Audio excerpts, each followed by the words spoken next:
Kent at the beginning of your vacation here in the UK. I know that you will be spending some time in the wonderful Cotswolds and the glorious Scotland. That's right. But here in Kent, there are beautiful, beautiful coastal walks and beaches, castles, the home of Churchill, and this house has been sitting here since the 17th century. So welcome, we're delighted to have you. And in a sense, this is an indication of the long-standing bonds that exist between our two countries. I know that you personally have spent lots of time in the United Kingdom, and you know that I've spent lots of time in the US, and I'm very, very fond of the country. Our bilateral relations are in a wonderful place, having struck our economic prosperity deal and working hard on a new technology partnership, which will be very, very exciting indeed. Today, of course, we will be discussing the developing situation in the Middle East and in Gaza, which is of great concern, and of course the ongoing war in Ukraine and our desire to see that come to an end, and I'm sure we'll be reflecting on other issues of global interest and concern. But welcome to my home here in the wonderful county of Kent. Thank you. It's good to be here. Well, thank you so much for having me, Mr. Foreign Secretary. It's good to see you all and good to see your team here. As you said, this is a very special relationship between our two countries, and I think me being here is just another part of that. So we've already, in the brief time that we've been here, my kids have fallen asleep on your floor.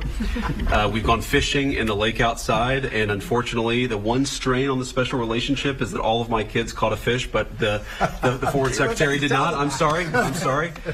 It is great to be here in Kent again. My wife and I love this section, this area of the UK. We actually were here a couple of years ago. We went to Dover and to the Cathedral of Canterbury. So we love this country. We certainly love this part of the country, and so it's great to be here. As David said, we have a lot to discuss. There's a lot going on in the world. Of course, the situation in the Middle East, the situation with Ukraine and Russia. There's a lot of news there and a lot of things to update each other on.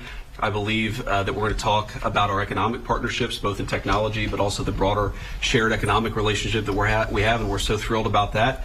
But just on a personal note, I have to say that I really have become a good friend, and David has become a good friend of mine, and so it's great to spend some time here with him and his family.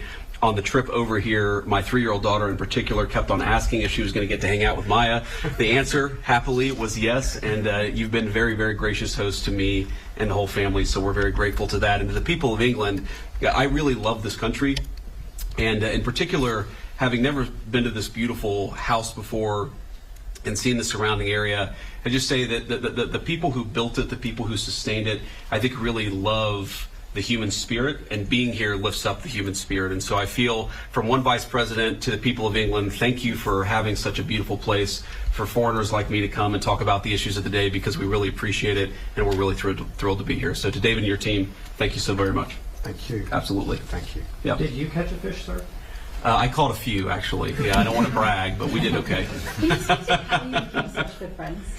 Well, you know, David, I guess when you were in opposition, right, and I had just gotten elected to the United States Senate, obviously we come from sort of different political spectrums, but he was kind enough to make time on a visit to D.C. We got to know each other a little bit then and just kept on seeing each other, and our families enjoy each other's company very much, which always helps. But we care about this relationship, and we care about the fact that though we're separated by an ocean, and I guess as Churchill said, by a common language, that we have a lot in common, and there's a lot to do and a lot to work on together. You know, David once said to me, this was probably a couple of years ago, that there's this feeling that the world is in a state of incredible tension. And I certainly felt that a couple of years ago. I think that the President of the United States over the last 6-7 months has done a lot to lower that tension, but there's a lot that the United Kingdom and the United States can do, I think, to bring greater peace and greater stability to the world. And so we share that conviction, and that's made it easy for us to spend time together and work on the issues of the day. Mr. Vice President, some big issues in the Middle East. What do you make of the UK's decision to recognise the state of Palestine? Do you think that's a bad decision? Well, it's one of the things that we're going to talk about. Obviously, the United Kingdom is going to make its decision. We have no plans to recognize a Palestinian state. I don't know what it would mean to really recognize a Palestinian state, given the lack of a functional government there. You know, what the president has made very clear is our two goals are very simple right now vis-a-vis the situation in Israel and Gaza. Number one, we want to make it so that Hamas cannot attack innocent Israeli civilians ever again, and we think that has to come through the eradication of Hamas. Second, the president has been very moved by these terrible images of the humanitarian crisis in Gaza, so we want to make sure that we solve that problem.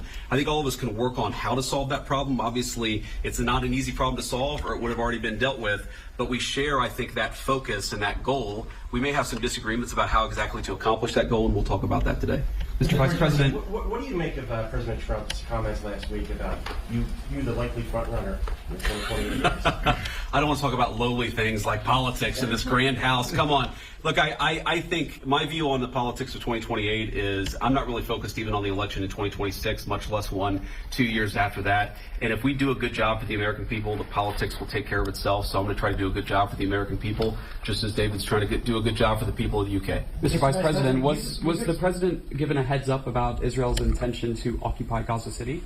I'm not going to speak to private conversations between the Israeli government and our government. I think the president obviously has been very clear about his goals, about what he wants to accomplish in the Middle East, and he's going to keep on doing that. The president, as you know, speaks to these issues commonly. I'm sure that he'll talk at some point to the media about his response to what's happened or what was announced earlier today in Gaza. But our goals are very clear. We want to make it so that Hamas can't attack innocent people. We want to solve the humanitarian problems in Gaza. We're working incredibly hard, the president and the entire team, to make sure that happens. I mean, we've been in constant negotiations and conversations, even the last 24 hours, about how to get more aid into Gaza, about how to solve that humanitarian problem, and also how to get Hamas to a position where they can't continue to threaten the citizens and the civilians of Israel. So there's a lot of work to do there. There's a lot of common objectives here. There is some, I think, disagreement about how exactly to accomplish those common objectives. But look, it's a tough situation. Of course, we're not going to know exactly how to solve a very complicated problem. As the president has said himself, that people in some ways have been fighting for thousands of years. If it was easy to bring peace to that region of the world, it would have been done already. Mr. Vice President, you've expressed some concerns in the past about free speech in the United Kingdom and Europe more broadly.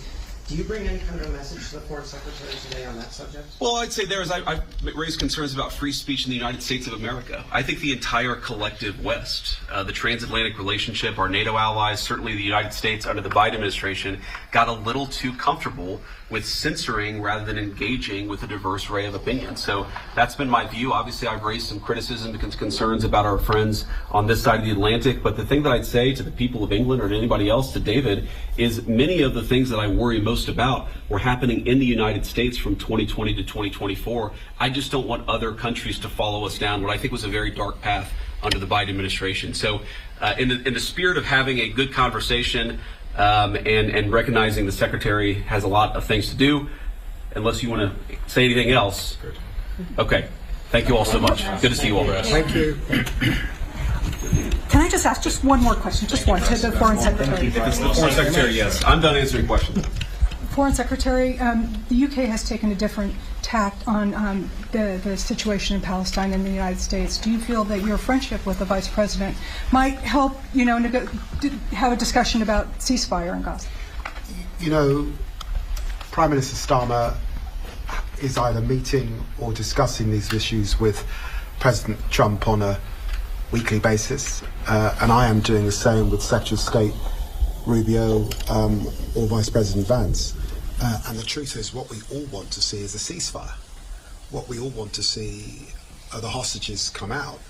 And we are hugely concerned by the humanitarian suffering that we're seeing in Gaza particularly. So it is bringing that to an end that we want to see. I am concerned about what is developing in Gaza at this time and the recent decision by the cabinet, and hugely concerned, as I think a lot of Israeli people are, about the impact, particularly on the hostages, and we'll be able to discuss these issues in the hours ahead. Thank you very much. Thank you all. Have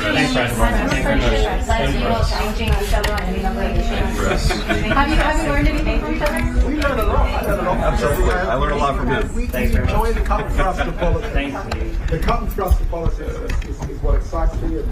And look, the truth is, I was blessed to go to Harvard, and I think the Vice President went to a university not quite as good. That's right. And so we enjoy that political debate and discussion particularly. But, you know, there are areas where there are actually joint concern. We both have a joint concern about outcomes for working people. That is the truth of it. Absolutely. And we have also discussed issues like irregular and illegal migration and how we deal with those issues. So there are commonalities and then there are differences. And that is the joy of living in democracies like ours. Thank you. Right. Thank you very much. See you all. Thank you. Thank you, Chris.